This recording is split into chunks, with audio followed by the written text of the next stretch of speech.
Jemi rikthyer në studio dhe unë mbaj në duar një botim, nuk dua ta quaj thjesht libër, sepse është më shumë se sa kaq, përmban histori brenda tij, përmban kuriozitete që ndoshta i kemi ditur, i kemi dëgjuar, i kemi harruar. Mjafton t'ju tregoj këtë kopertinën, edhe mos më thoni që të paktën deri në brezin tim nuk ju kujtohen ato revistat që mbanim në përduar edhe shfletonim.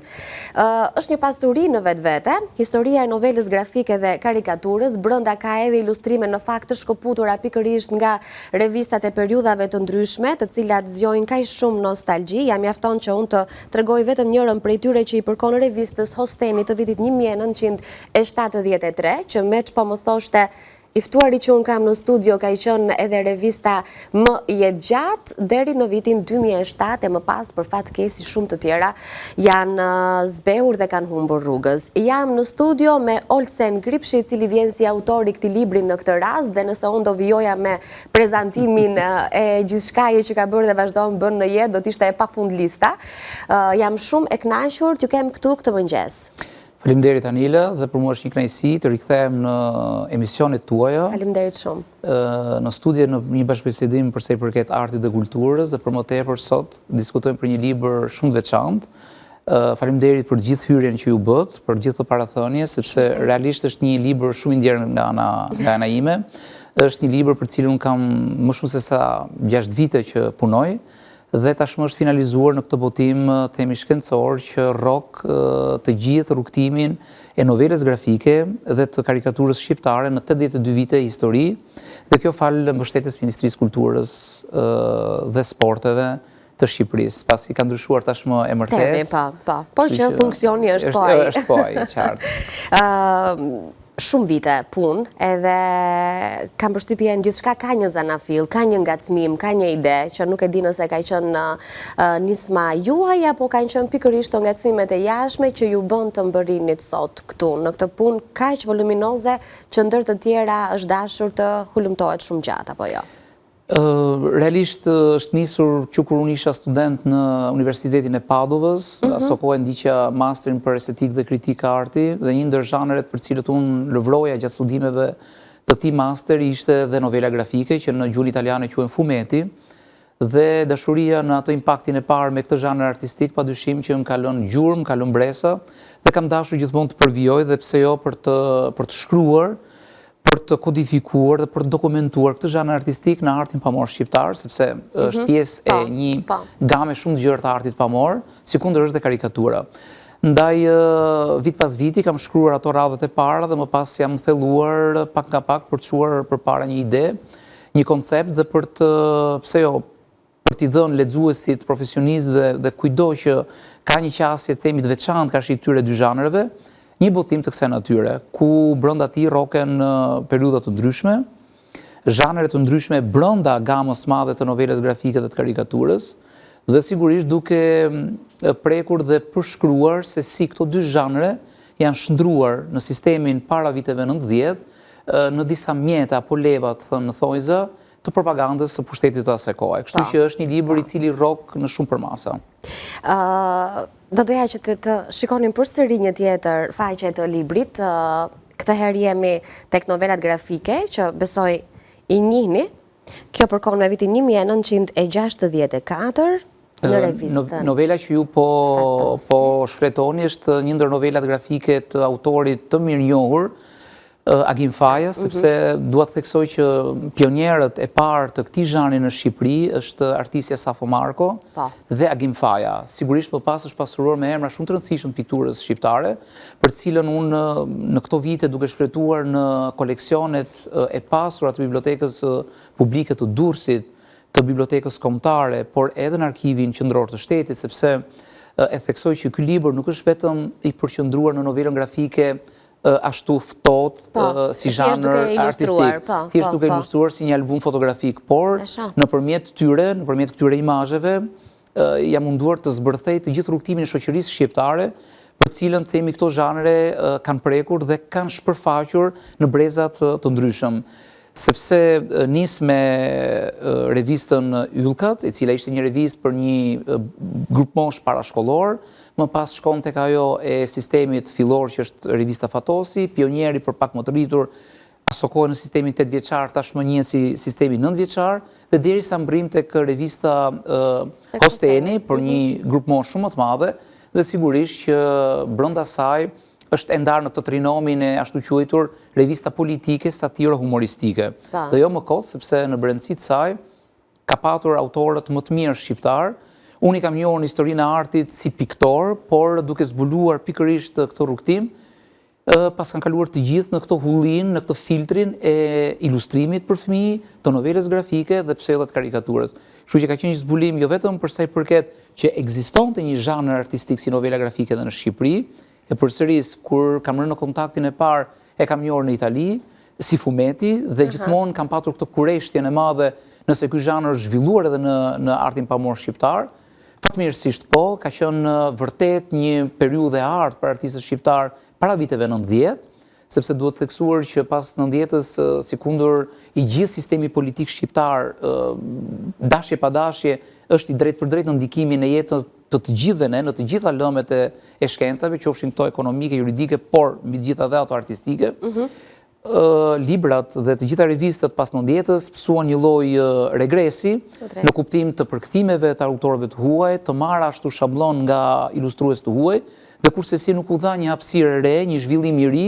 për të përvijuar pikërisht këto revista që ishin shumë të vyera për kulturën shqiptare, dhe pse jo për brezat të cilët i kanë patur ato ndërduar. Kështu që një rikthim i këtyre zhanërve ndodhi pastaj në vitin 2014, kur Ministria së kohë e Kulturës me Ministren Zoja Kumbaru riktheu edhe një herë vëmendjen që ne po e flisnim para se të fillonim në fakt. Kështu që libri në këtë prizëm pret një histori të plot, tërësore, të rrugtimit të novelës grafike dhe të karikaturës në Shqipëri. Kë mund të konsiderojmë ne, se kjo punë e gjatë prej disa vitesh, sigurisht që ju ka bërë edhe të mësoni ndër të tjera për të na servir në këtë libër që na e sjell të gatshëm dhe na shton gjithmonë. Unë po shfletoj dhe po shoh personazhe që ne vazhdojmë të kemi të paktën pjesën e kartonave për fëmijë shumë të ditëve të sotme, ndërkohë kur mendojnë që janë krijuar në 81-shin për shembull apo në 39-ën, siç janë personazhet e Marvelit, edhe si është puna e kartonave, çdo kohë i rezistojnë. Absolutisht. Të pyesë, kush ka qenë periudha më e artë, më kulminante, e novelës grafike apo e karikaturës në Shqipëri? Pavarësisht ndikimeve propagandistike të para viteve 90, pra 43, 45 dhe deri në prag të 90-91-shit, kur dhe disa prej këtyre revistave tashmë nuk dolën më në treg, pra ishte viti i fundit 90-91-shi dhe deri në 2007, në sekundër dhe ju e përmendët pak më sipër me revistën Hosteni. Pikat kulmore apo vitet kulmore kanë qenë pikërisht këto, pra periudha e realizmit socialist, ku sistemi i asaj kohe ngulmoi për të ngritur një imazh të ri, të njeriu të ri, dhe nëpërmjet këtyre novelave grafike dhe revistave për fëmijë, sigurisht për të përçuar ato mesazhet, themi, të politikës dhe të qasjes politike të asaj kohe.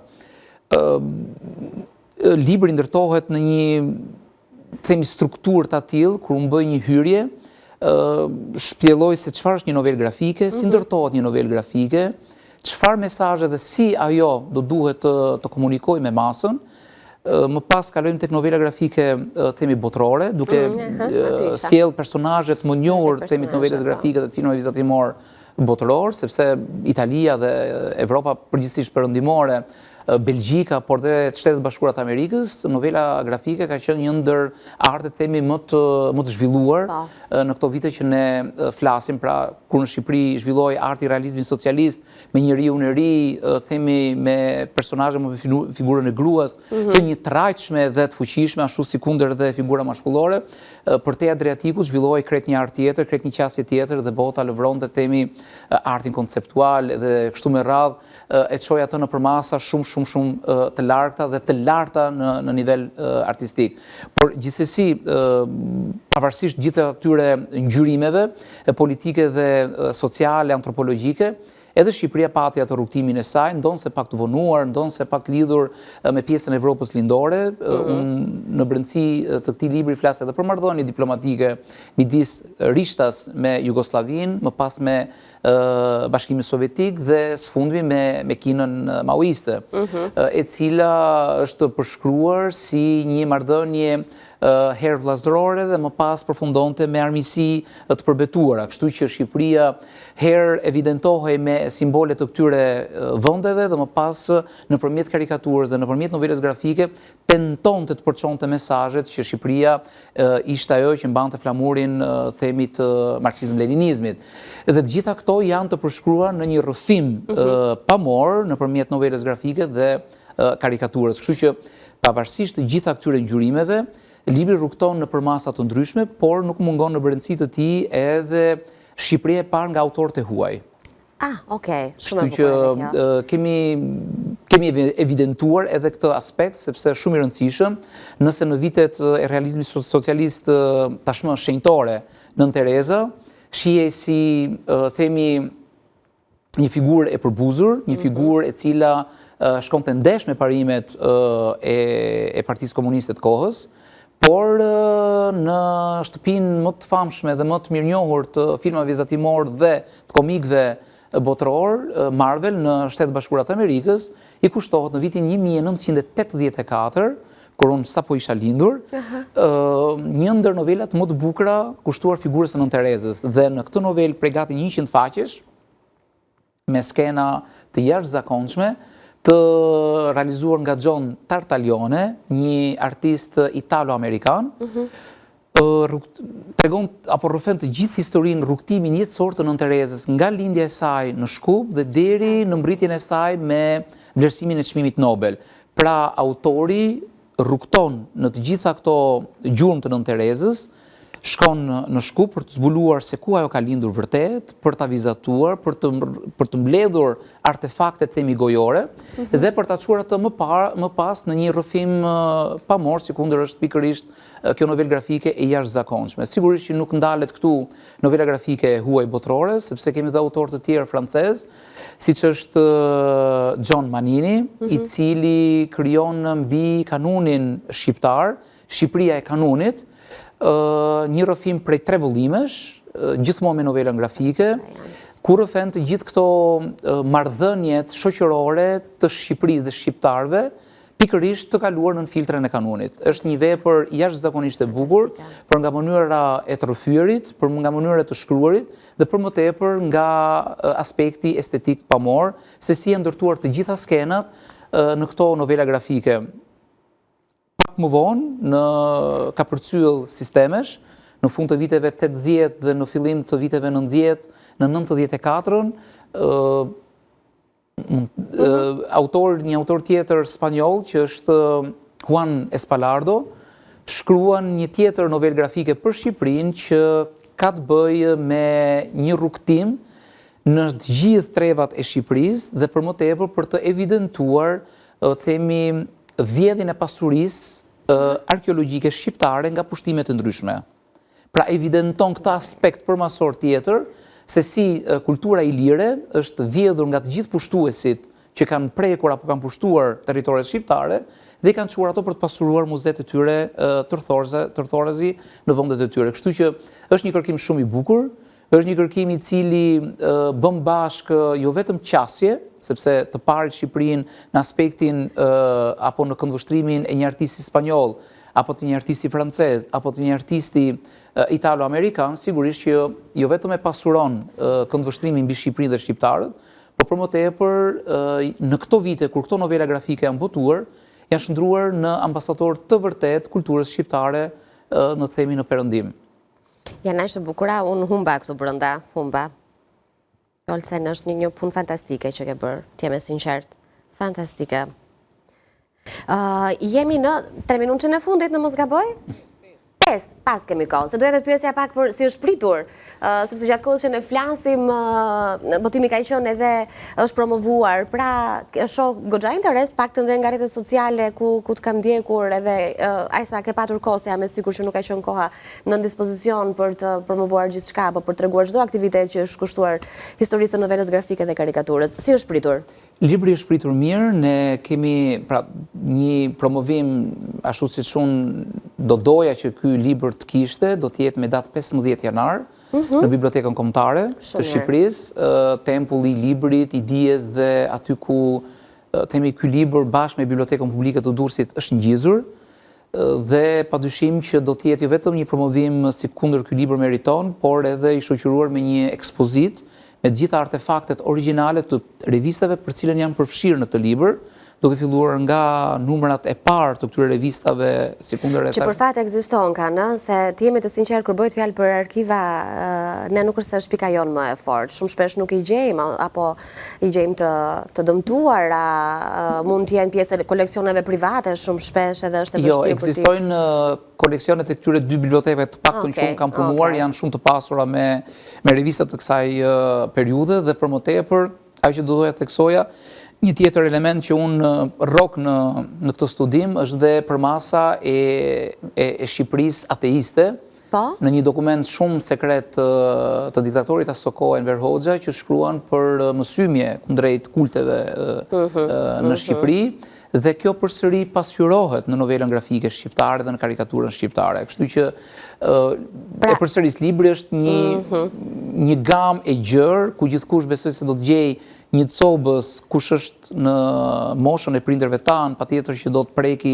nostalgjinë e atyre viteve, kush është në atë moshën tonë që është në kapërcyll midis fundit të viteve 80 dhe viteve 90, padyshim që ka një vegim karshi këtyre zhvillimeve kulturore dhe revistave në tërësi, por dhe brezave të rinj që nuk i kanë jetuar asnjëherë këto revista për t'i prekur dhe për t'i njohur. Do t'i vlente akoma edhe më shumë për të mësuar gati 100 vite, se kur themi 80 e ca vite histori të rrëfyera në këtë mënyrë, dhe duhet thënë që karikatura, novela grafike, arti pamor në përgjithësi është forma më e mirë dhe gjuha më e kuptueshme, pavarësisht të periudhës për të cilën flasim, apo